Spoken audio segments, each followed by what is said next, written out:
హల్లెలూయా. దేవునికి స్తోత్రం. దేవుని నామానికి మహిమ కలుగును గాక. ఈ దినం కూడా మనం దేవుని వాక్యాన్ని మనం ధ్యానం చేద్దాం. బైబిల్ స్టడీకి వచ్చిన మీ అందరికి వందనాలు. అలాగనే ఈ యొక్క పాస్టర్ శాంపాల్ అనే యూట్యూబ్ ఛానల్ని మీరందరూ కూడా ట్యూన్ చేసుకొని ఈ వాక్యాన్ని వినడానికి వచ్చిన మీ అందరూ కూడా మరొకసారి హృదయపూర్వక వందనాలు చెల్లిద్దాం. ఈ వారం మనం దేవుని వాక్యాన్ని ధ్యానం చేద్దాం. 1 తిమోతి రాసిన పత్రిక 1వ అధ్యాయము 12వ వచనాన్ని మనం చదువుకుందాం.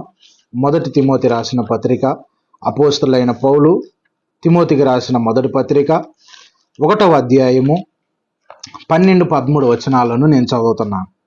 పూర్వము దూషకుడను హింసకుడను హానికరుడైన నన్ను తన పరిచర్యకు నియమించి నమ్మకమైన వానిగా ఎంచినందుకు నన్ను బలపరిచిన మన ప్రభు అయిన క్రీస్తు యేసుకు కృతజ్ఞుడనై ఉన్నాను. తెలియక అవిశ్వాసం వలన చేసితిని గనుక కనికరింపబడితిని. ఇప్పుడు నేను చదివిన వాక్యము 12-13 వచనాలలో నేను చదివాను. ఇక్కడ అపోస్తలుడైన పౌలు తిమోతికి రాస్తున్నాడు. తన యొక్క సాక్ష్యాన్ని, తన యొక్క పూర్వము దినాలలో తను జీవించిన జీవితాన్ని అపోస్తలుడైన పౌలు తిమోతికి ఎక్స్ప్లెయిన్ చేస్తున్నాడు. అనగా పౌలు తనను పూర్వము దూషకుడనగా, హింసకుడనగా, హానికరుడుగా ఉండడానికి తనను పరిచర్యకు తర్వాత ఇలాంటి పౌలుని పరిచర్యకు దేవుడు నియమించాడు అనే విషయాన్ని అపోస్తలుడైన పౌలు తిమోతికి తెలియజేస్తూ తన యొక్క సాక్ష్యాన్ని ఎఫెసులలో ఉన్న వారికి కూడా, అలాగే మనకు కూడా తన సాక్ష్యాన్ని మనకి తెలియజేస్తున్నాడు. మొదటిగా పౌలు అంటున్నాడు, పౌలు ఇవన్నీ ఎవరిని దూషించాడు, ఎవరిని హింసించాడు, ఎవరిని హానికరుడుగా ఉన్నాడంటే ముఖ్యంగా క్రైస్తవులకి, సంఘానికి. పౌలు ఎక్కువగా సంఘాన్ని హింసించాడు. సంఘాన్ని హింసించడంలో పౌలు ఆసక్తి కలిగిన వాడు, ఆసక్తి, భక్తి, వైరాగ్యములు కలిగిన వాడు. సంఘాన్ని హింసించడం అంటే పౌలుకి అంత ఇష్టం. సంఘాన్ని దూషించాలంటే అంత ఇష్టం. సంఘాన్ని హాని చేయాలంటే అతనికి అంత ఇష్టం. అక్కడ విశ్వాసుల్ని అటాక్ చేయడము, విశ్వాసుల్ని హింసించడము, విశ్వాసుల్ని శ్రమ పెట్టడము, వారి కుటుంబాలని వాళ్ళని వేదన పరచడము, రోడ్డుకి తీసుకొని రావడం, భయంకరముగా అపోస్తలుడైన పౌలు ఏం చేశాడంటే క్రైస్తవుల్ని ఆ దినములలో యెరూషలేములో ఉన్న వారిని, సిరియాలో ఉన్న వాళ్ళు, దమస్కు మార్గములలో జీవిస్తున్న వారిని అందరిని కూడా భయంకరముగా ఆ దినాలలో హింసించాడు. స్టెఫన్ను కూడా చంపించాడు, ముందుండి చంపించాడు. ఎందుకు ఇలాగ చేశాడంటే దేవుని యొక్క ధర్మశాస్త్రం అతన్ని మార్చింది. దేవుని యొక్క ధర్మశాస్త్రమే అతన్ని ఇలాగ చేసింది. ఎందుకంటే ధర్మశాస్త్రం అని నేను ఎందుకు చెప్తున్నానంటే, ధర్మశాస్త్రం మంచిది అని పౌలే 7వ వచనంలో చెప్తున్నాడు. ధర్మశాస్త్రం మంచిది, అది ధర్మశాస్త్రము ధర్మానుకూలముగా మనం ఉపయోగించిన ధర్మశాస్త్రం మేలైన దాని అని మనం ఎరుగుతామే అనే వాక్యాన్ని మనము పోయిన వారం మనం ధ్యానం, దయచేసి ఆ యొక్క వాక్యాన్ని కూడా మీరు వినండి. ధర్మశాస్త్రం కానీ మనము కరెక్ట్గా వాడామంటే అది ఉపయోగకరమే, కానీ ధర్మశాస్త్రాన్ని మనం కానీ కరెక్ట్గా వాడలేదంటే అది మనకు హానికరంగా మారుతుంది. అది పౌలు యొక్క జీవితంలో కూడా, పౌలు యొక్క జీవితంలో నుండి మనం తెలుసుకుంటాం, పౌలు యొక్క లైఫ్లో నుండి మనం తెలుసుకుంటున్నాం. క్రైస్తవుల్ని అంత హింసించి చంపేవాడు, రక్తపాతాన్ని సృష్టించేవాడు, వాళ్ళని చెరసాలలో పెట్టేవాడు, కొట్టేవాడు. ఇవన్నీ చేస్తూ పౌలు అనుకున్నాడు, నేను సరైన దాన్ని చేస్తున్నాను. హీ యాక్టెడ్, హీస్ రైట్, నేను కరెక్టే, నేను చేస్తున్నాను, నేను చేసేది కరెక్టే, నేను ఏం పని ఇది చేస్తున్నా అది కరెక్టే. కానీ అతని దృష్టిలో అది కరెక్ట్, కానీ దేవుని దృష్టిలో ఇది కరెక్ట్ అయిన విషయం కానే కాదు. అందుకే దేవుడు అతన్ని సంధించాలి చూచింది, అతన్ని మార్చాలి చూచింది. అతనికి అధికారము, అతనికి క్రైస్తవుల్ని హింసించడానికి అతని దగ్గర అధికారం ఉంది, సుపీరియర్ పవర్ ఉంది క్రైస్తవుల్ని హింసించడానికి, చంపడానికి. ఇలాంటి కార్యాలు అతనిలో ఉన్నప్పుడు అతను ఏం చేసేవాడంటే ఎక్కువగా హింసించేవాడు, ఇలాంటి కార్యాలు చేసేవాడు. ఇవన్నీ మనం చూస్తుంటే ఎందుకు పౌలు ఇలాగ చేసేవాడంటే పౌలు అనుకున్నాడు, క్రైస్తవులు దేవుని యొక్క సత్యాన్ని వక్రీకరించేవాళ్ళు. ధర్మశాస్త్రం వేరే, వీళ్ళు నడుచుకునేది వేరే. ఏమంటున్నారు? క్రీస్తే దేవుడు అంటున్నారు. ఎలాగా దేవుడు మానవుడు రూపంగా రాగలడు? ఇవన్నీ కూడా పౌలుకి అప్పటికి అర్థం కాలేదు. ఎందుకంటే అతని యొక్క మనోనేత్రాలు ముయ్యబడి ఉంది. ఈ స్పిరిచువల్ ఐస్ వేర్ క్లోజ్డ్. ఈ మనోనేత్రాలు ముయ్యబడి ఉండడం ద్వారా పౌలు దీన్ని సరిగ్గా గ్రహించలేకపోయాడు, సరిగ్గా తెలుసుకోలేకపోయాడు. అనగా పౌలు యొక్క పాత జీవితాన్ని మనం చూస్తున్నాం. సౌలుగా ఉన్న జీవితం చూడండి. క్రీస్తు లేకపోతే మనుషులు ఇలాగనే ఉంటారు. యేసు ప్రభు కానీ లేకపోతే మనుషులు ఇలాగనే జీవిస్తారండి. కానీ యేసు ప్రభు వచ్చిన తర్వాత జీవితమే కంప్లీట్ గా మారిపోతుంది. అందుకే యేసు ప్రభు జీవితాల్ని మార్చే దేవుడు అని మనము తెలుసుకుంటున్నాం. పౌలు తన యొక్క ధర్మశాస్త్రాన్ని కరెక్ట్ గా అవలంబించేవాడని తన యొక్క గర్వం. అలాగనే అతని యొక్క ఒక పోలీసు లాగా నడుచుకునేవాడు. పోలీసులు చూడండి, పోలీసులకి దయా కనికరం ఉండనే ఉండదు. కొంతమందికి ఉండదు అనుకోండి, అందరి గురించి నేను చెప్పలేదు. కానీ 99% ఎక్కువగా పోలీసులకి మనుషుల్ని, క్రిమినల్స్ని, పబ్లిక్ని చాలా వాళ్ళకున్న అధికారము ఇచ్చేసిండ్రు అనుకోండి, వాళ్ళని కొట్టడం, లాఠీలతో కొట్టడము, వాళ్ళని హింసించడము, వాళ్ళని ఇంకా దళితులైన వాళ్ళు వీళ్ళుగాని చూస్తే వాళ్ళు చాలా హీనముగా పోలీసులు ప్రవర్తించే కారణం ఏంటంటే ఆ పోలీసు అనే అధికారం. పౌలు కూడా ఈ యొక్క గర్వం అనేది అతనిలో, నేను ధర్మశాస్త్రాన్ని అనుసరించేవాడిని అనే గర్వం అతనిలో ఉన్నింది. అతని యొక్క తీర్పు తీర్చేవాడిగా, ఒక జడ్జిగా కూడా అతనిలో గర్వం వచ్చాడు. జడ్జి చూడండి, ఇష్టం వచ్చినట్లు తన యొక్క తీర్పుని రాసేవాళ్ళుగా ఉంటారు. ఈ కాలంలో కాదు, ఆ కాలంలో. పౌలు కూడా తనకిష్టం వచ్చినట్లు తీర్పు తీర్చడము, మనుషుల పైన కోపాలు చూపించడం, మనుషుల్ని దేవుడి నుండి వాళ్ళని దూరము చేయడం అనే కార్యాలు, దేవుడి దగ్గరికి రానికుండా ఇతర క్రైస్తవులకి భయం పెట్టేవాడిగా అపోస్తలుడైన పౌలు నడుచుకున్నట్లుగా మనం చూస్తున్నాం. మొదటిగా అంటున్నాడు, నేను దూషకుడను. ఎవరిని దూషించేవాడు? యేసు ప్రభు బిడ్డల్ని దూషించేవాడు, యేసు ప్రభు నామాన్ని దూషించేవాడు, క్రైస్తవులందరినీ దూషించేవాడు. అనగా తన యొక్క ధర్మశాస్త్రంలో ఉన్నప్పుడు విషయం గురించి చెప్తున్నా.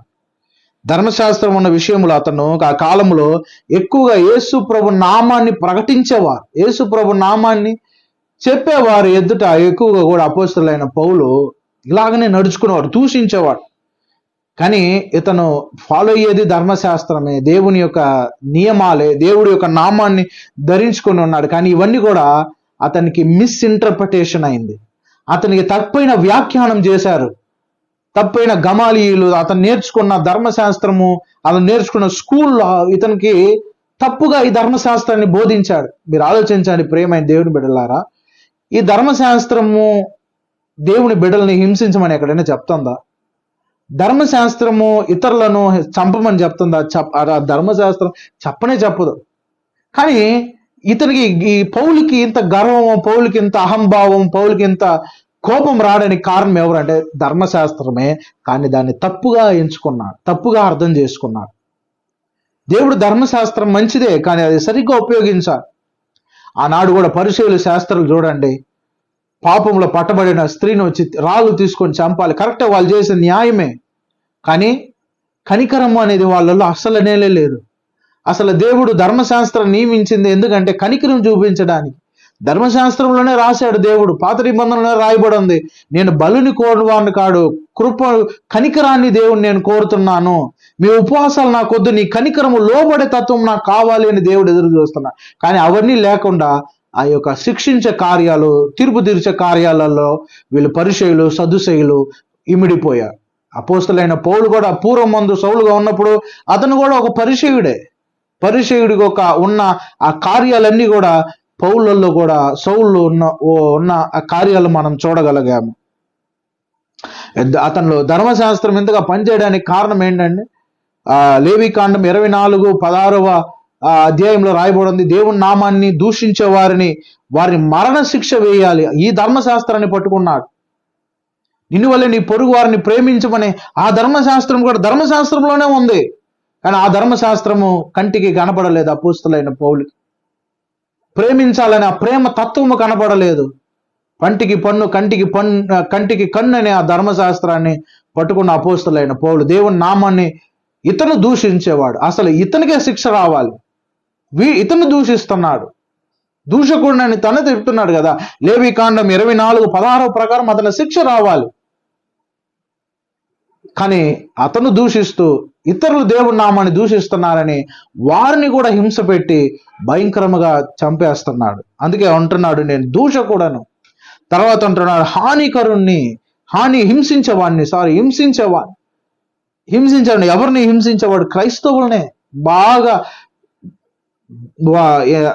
చెప్పలేనంత విధముగా క్రైస్తవుల్ని హింసించేవాడు, చెప్పలేనంత విధముగా. అపోస్తులు 8:1-3 రాయబడి ఉంది, ఇంటింటి జోచి పురుషులను స్త్రీలను. చూడండి, ఒక దయ, కనికరము, ప్రేమ అనేది పౌలు అస్సలు లేనేలేదు. ధర్మశాస్త్రం ఇవన్నీ నేర్పిస్తుందా? నేర్పించింది అపోస్తులైన పౌలుకని మనం ఆలోచించాలి. అందుకే పౌలు ముందు అంటున్నాడు ఈ 8-11 వచనములలో, ధర్మశాస్త్ర ఉపదేశకులై ఉండగోరి కొంతమంది నిష్ప్రయోజమైన ముచ్చట్లకు తిరిగిరి. పౌలు అంటున్నాడు ఎఫెసీయులలో ఉన్న వారికి, తిమోతికి చెప్తున్నాడు, తిమోతి కొంతమంది ధర్మశాస్త్ర ఉపదేశకులై ఉండగోరుతున్నారు, వాళ్ళు నాలాగా మారిపోతారు, వాళ్ళు ప్రవర్తిస్తారు. ఎందుకంటే ధర్మశాస్త్రం అంత పవర్ఫుల్ అయినది, ధర్మశాస్త్రం అంత ఘోరమైనదని తెలియజేస్తున్నాడు. హింసకుడను, హింసించేవాడు, ఇంటింట జోర్చి ప్రజలను, స్త్రీలను భయంకరంగా. చూడండి, ఆలోచించండి, ఆ సీన్ని కొంచెం ఇమాజిన్ చేయండి, ఆ సీన్ని కొంచెం ఆలోచించండి. ఇంటింటి జోర్చి స్త్రీలను, పురుషులను కనికరము లేకుండా వాళ్ళని చంపేసి, వాళ్ళని అనాథులుగా చేసి, రక్తపాతము సృష్టించి, క్రైస్తవులు ఆ దినాలలో తప్పించుకొని పరిగెత్తే వాళ్ళు ఊర్లకి. పౌలు సౌలుగా ఉన్నప్పుడు చేసే కార్యాలను చూచి ఎంత ఘోరంగా. ఇంకా అపోస్తలు 9:1-2 మనం చదివితే ఇంకా అక్కడ కూడా తన యొక్క సాక్ష్యాన్ని చెప్తూ ఇంటింట జోర్చి ప్రతి ఒక్కరిని భయంకరంగా హింసించేవాడు. అలాగనే గలతీయులు 1:13-14 వాక్యము, ఫిలిప్పీయులు రాసిన పత్రిక 3:6 సంఘాన్ని హింసించడంలో నేను ఆసక్తి గలవాడినని చెప్తున్నారు. ఇవన్నీ ధర్మశాస్త్రం అతన్ని ఎంతగా క్రూరముగా మార్చింది. హింసకుడు, హింసించేవాడు, చంపేవాడు. ఒక ఆయన రాస్తున్నాడు, అపోస్తులైన పౌలు క్రైస్తవుల్ని జంతువులు వేటాడినట్లుగా అపోస్తులైన పౌలు దేవుని బిడ్డల్ని వేటాడి చంపాడంటాడు. ఎంత ఘోరమో చూడండి, అది ఎంత వేదనో చూడండి. ఊహించుకుంటేనే భయంకరంగా ఉంది. కానీ అపోస్తులైన పౌలు ఈ కార్యాలు చేశాడంటే అతని స్వభావము ఎలాగునిందో ఒకసారి ఆలోచిస్తే మనకి ఆ విషయాలు మనకు అర్థమవుతుంది. తర్వాత అంటున్నాడు హానికరుణ్ణి అంటే violent man, aggressor, violent man. కనీసము అతనిలో ఆ యొక్క ప్రేమ, దీర్ఘశాంతం అనేది కనీసం ఒక ఇంచు కూడా ఉండదు, ఒక బొట్టు కూడా ఉండదు. అంతగా అతను హానికరంగా మారాడు, ఇతరులను హాని చేసేవాడిగా. గ్రీకుల మాటలో రాయబడింది, హానికరుడు అంటే గర్విష్టి. చూడండి, ధర్మశాస్త్రాన్ని అవలంబించే వాళ్ళందరూ కూడా గర్విష్ఠులు. వాళ్ళు గర్వంతో నేను కరెక్ట్, ఇతరులు తప్పు, నేను చేసేది కరెక్ట్ అనేవాడు ఇతరులను హాని చేస్తాడు. నేను చేసేది రైట్ అనేవాడు ఇతరులను హాని చేస్తాడు. ఇది వాస్తవం, ఇది నిజం. అతను అలాగా హానికరుడుగా ముందు నేను అలాగున్నాను, సౌలుగా ఉన్నప్పుడు నేను అలాగున్నానని చెప్తున్నాడు ఈ యొక్క వాక్యం మనం చదువుతున్నప్పుడు. ఇవన్నీ కారణం ఏంటంటే ధర్మశాస్త్రమే ఇతన్ని అలాగ మార్చడానికి కారణం. చూడండి, ఒకటి గుర్తుపెట్టుకోండి, ధర్మశాస్త్రం ఎప్పుడు కూడా మనిషి యొక్క హృదయాన్ని మార్చదు, ఎప్పుడు మనిషి హృదయాన్ని కఠినపరుస్తుంది. Law cannot change the person's heart but it hardens it. ధర్మశాస్త్రం ఎప్పుడు మనిషి హృదయాన్ని మార్చదు. ఇది నిజం, మీరు నమ్మితే నమ్మండి. కానీ మనిషి హృదయాన్ని కఠినపరుస్తుంది, ఇంకా కఠినపరుస్తుంది. అది పరిసయ్యులు, సద్దుసయ్యులు యేసుప్రభు కాలంలో ఉన్న వారిలోనే తెలుసు. అందుకే యేసుప్రభు భూలోకానికి వచ్చి ధర్మశాస్త్రము, మీరు అనుకున్న ధర్మశాస్త్రం కాదురా, నేను చెప్పే ధర్మశాస్త్రం అని ధర్మశాస్త్రం యొక్క రైట్ అయిన వర్షన్ యేసుప్రభు ఈ భూలోకంలో జీవించాడు. ఆయన యేసుప్రభు ఇచ్చిన 2 ఆజ్ఞలు ఎక్కడి నుంచి తీశాడంటే పాత నిబంధనల నుంచే తీశాడు ఆయన. కానీ ఆ పాత నిబంధనలో తీసిన ఆ ధర్మశాస్త్రం అనుసరించే ప్రజలు వేరేలాగా ఉన్నారు. అదే ధర్మశాస్త్రాన్ని అనుసరించే యేసుప్రభు వేరేలాగా ఈ లోకానికి వేరేలాగా జీవించి ఆయన వెళ్ళాడు. ఆయన పౌలు వచ్చి ఇవన్నీ కార్యాలని చేయడం వలన దేవుణ్ణి అవమానపరచాలి, దేవుణ్ణి గణహీనపరచాలని కాదు, కానీ అతను చేసేది ఇది దేవునికి పరిచర్య చేస్తున్నాను అనుకున్నాడు. ఆయన క్రైస్తవులు హింసించడము దేవుడికి చేసే ఒక గొప్ప పరిచర్య అనుకున్నాడు. అతను అనుకునింది అది ఇప్పుడు కూడా రైట్ అయినా కాదు, అది సరి అయినది కానే కాదు. Paul acted in opposition to God and denied what God he's done. యేసు ప్రభు ఏం చేశాడో అది కనీసం అవలంబించిన వాడు అవలంబించలేదండి. దేవుడి యొక్క కనికరాన్ని కూడా కనీసం వినడానికి కూడా సిద్ధంగా లేడు. అపోజిషన్గా క్రైస్తవులకి అపోజిషన్గా అనగా దేవుడు యేసు ప్రభు ఇచ్చిన ధర్మశాస్త్రానికి విరుద్ధముగా జీవించడం ప్రారంభించాడు. దీనికి కారణం ఏంటంటే అతని యొక్క మనోనేత్రాలు మూయబడింది. యేసు ప్రభు గురించిన జ్ఞానం అతనిలో లేకుండా. ఇవన్నీ కూడా మీరు అనుకోవచ్చు పౌలు తెలియక చేస్తున్నాడు. కాదు, ఇవన్నీ కూడా పౌలు తెలిసే చేస్తున్నాడు.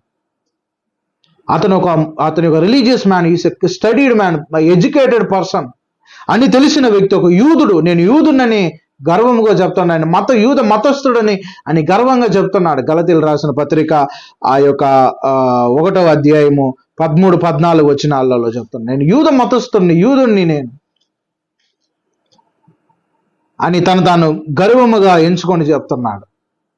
ఆయన ఇలాగున్న పౌలు చెప్తున్నాడు. తర్వాత రాయబడి ఉంది, తన పరిచర్యకు నియమించి నమ్మకమైన వానిగా ఎంచినందుకు నన్ను బలపరిచిన మన పైన ప్రభు అయిన క్రీస్తు యేసునకు కృతజ్ఞుడనై ఉన్నాను.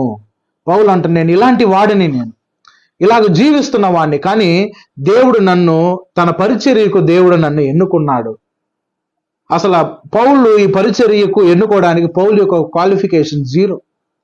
సంఘాన్ని హింసించే వాడిని ఎలాగండి దేవుడు తన పరిచర్యకు నియమిస్తాడు? పౌలు అంటున్నాడు నమ్మకమైన వానిగా నన్ను ఎంచి. పౌలు ఇక్కడ 3 విషయాలకి దేవుడికి కృతజ్ఞతాస్తుతులు చెల్లిస్తాను. Paul is giving thanks to Jesus for the 3 things.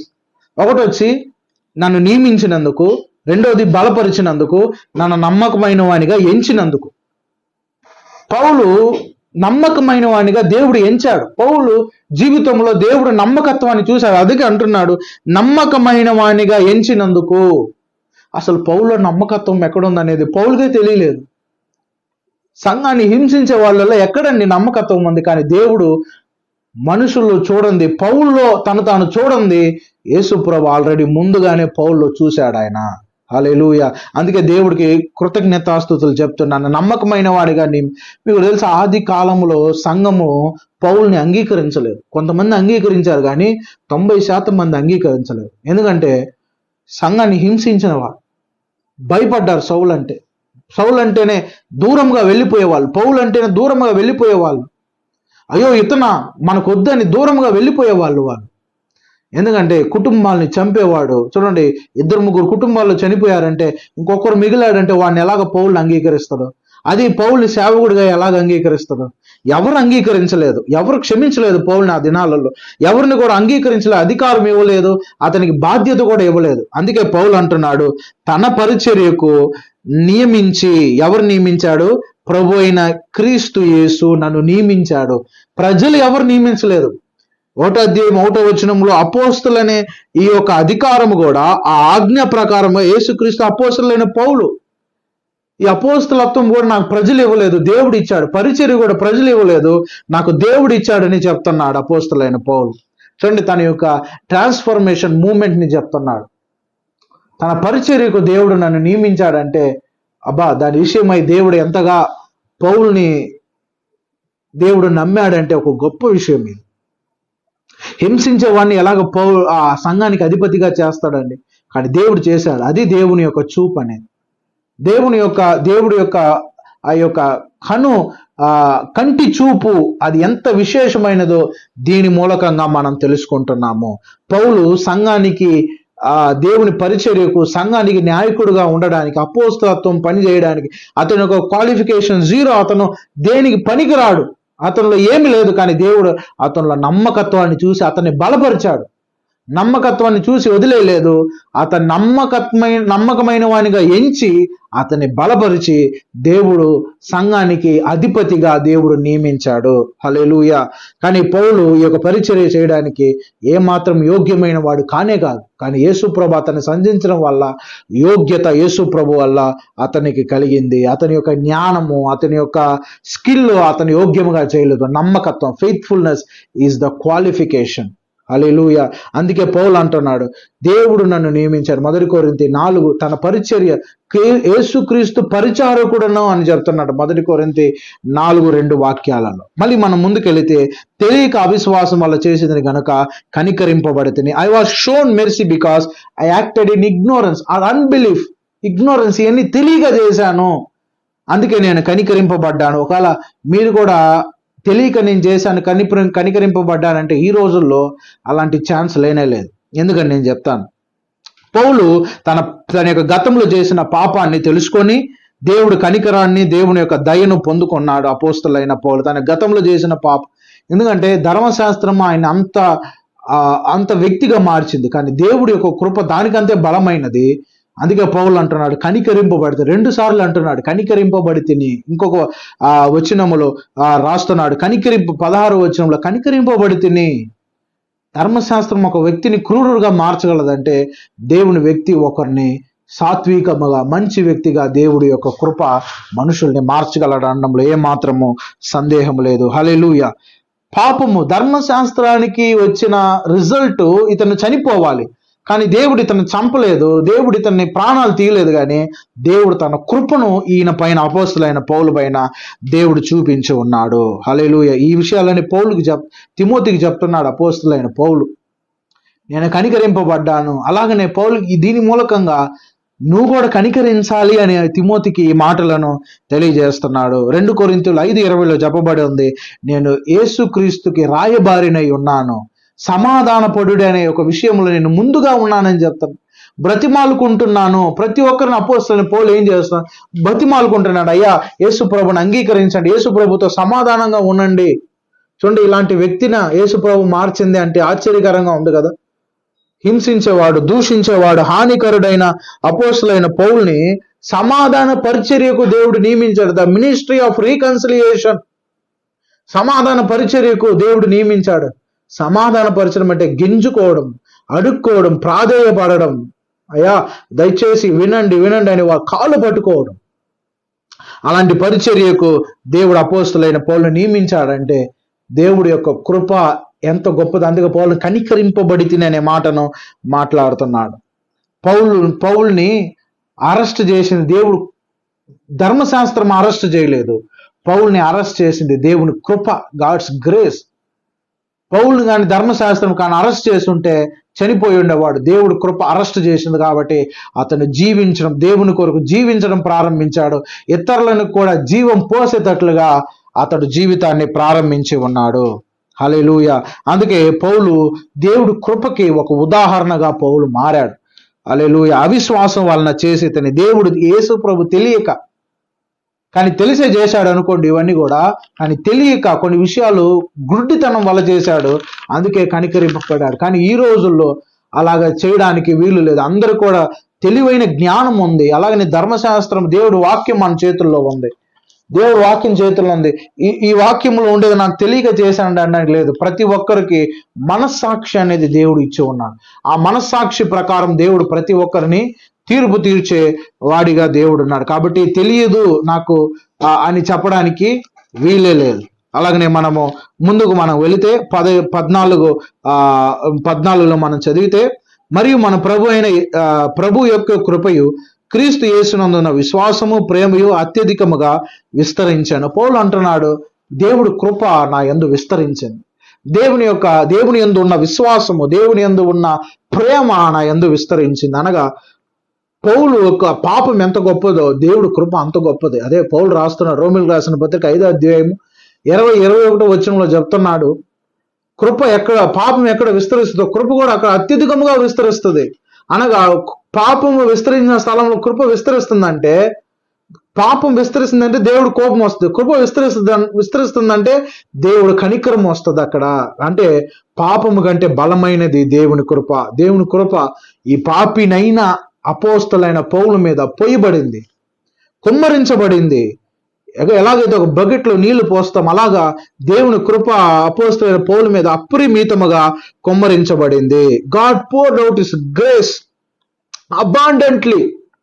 Abundantly దేవుడు తన కృపను పోసి, బియాండ్ మెజర్, కృపకు మించిన, తన యొక్క శక్తికి మించిన, కొలతలకు మించిన దేవుడి యొక్క కృప అపోస్తలుడైన పౌలు జీవితంలో పోయబడింది. అందుకే అతను ఒక సాక్షిగా నిలబడుతున్నాడు. అలాగనే మనం ముందుకు వెళితే 15వ వచనంలో రాయబడింది, ఆ పాపులను రక్షించుటకు యేసుక్రీస్తు లోకమునకు వచ్చెను, వాక్యము నమ్మదగినది, పూర్ణ అంగీకారమునకు యోగ్యమైనదై ఉన్నది, అట్టి వారిలో నేను ప్రధానుడు. పౌలు అంటున్నాడు, యేసుక్రీస్తు లోకానికి రక్షించడానికి వచ్చాడు.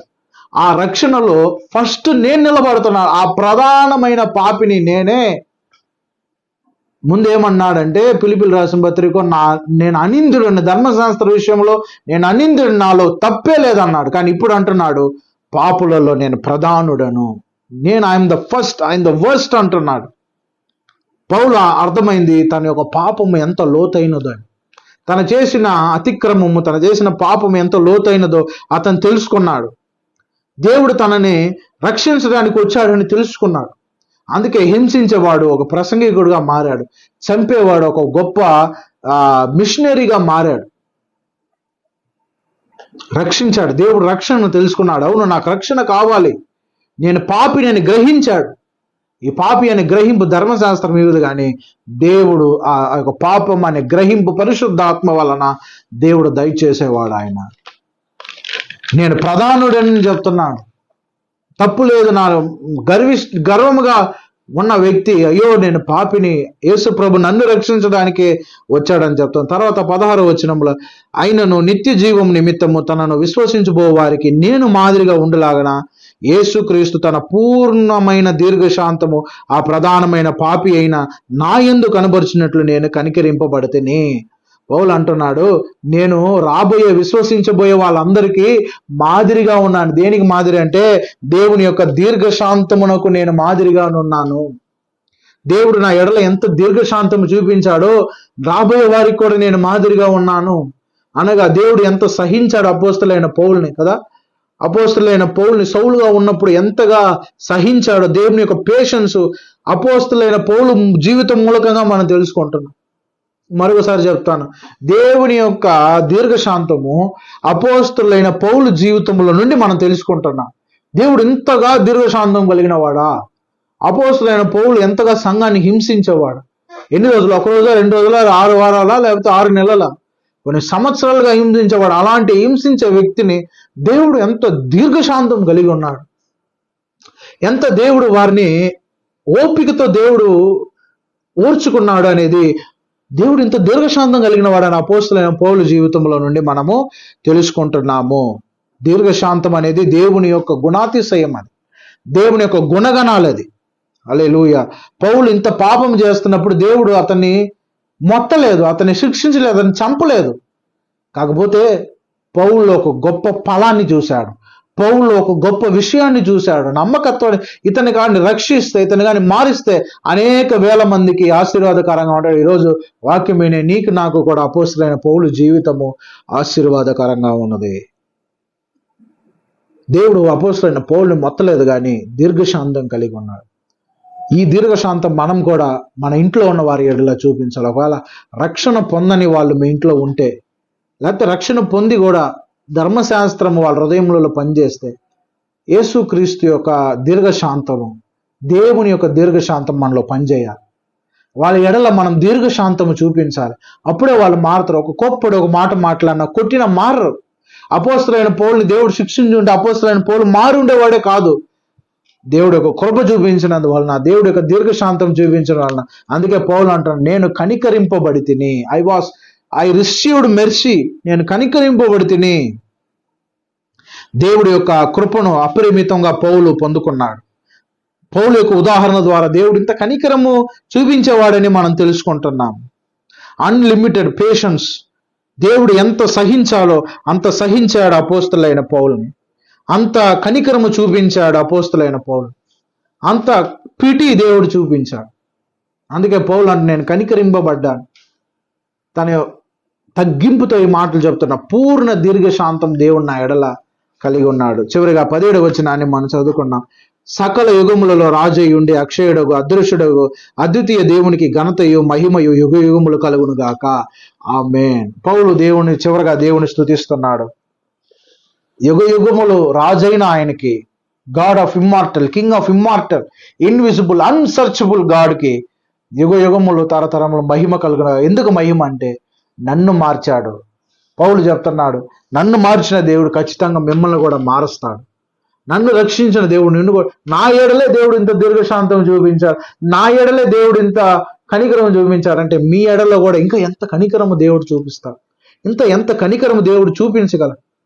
ఈరోజు కూడా దేవుడు మనల్ని ఎంత కనికరిస్తున్నాడంటే అది మాటల్లో చెప్పలేము. నిన్ను నన్ను సహిస్తున్నాడంటే అది మాటల్లో చెప్పలేము. అంతగా దేవుడు సహిస్తున్నాడు, మనల్ని దీర్ఘశాంతము చూపిస్తున్నాడు. కాబట్టి ఈ యొక్క వాక్యం మూలకంగా మనం తెలుసుకునేది ఏంటంటే యేసుక్రీస్తు యొక్క గుణాతిశయములు మనం కలిగి ఉండాలి, కానీ ధర్మశాస్త్ర ఉపదేశకులుగా ఉండకూడదని తిమోతికి చెప్తున్నాడు. అలాగనే మనం కూడా ఈ వాక్యం మూలకంగా మనం నేర్చుకునేది ఏంటంటే ఒకరిని శిక్షించడం వల్ల, ఒకరిని దూషించడం వల్ల, ఒకరు తిట్టడం వల్ల ఒకడు మారడు. వాడి ఎడల ప్రేమ, కనికరము, దీర్ఘశాంతం చూపించడం వల్ల అతను రక్షణ పొందుతాడని ఈ యొక్క వాక్యం మూలకంగా మనం తెలుసుకుంటాం. దేవుడి యొక్క వాక్యాన్ని మన వినికిడిలో దీవించి ఆశీర్వదించును గాక. ఆమేన్.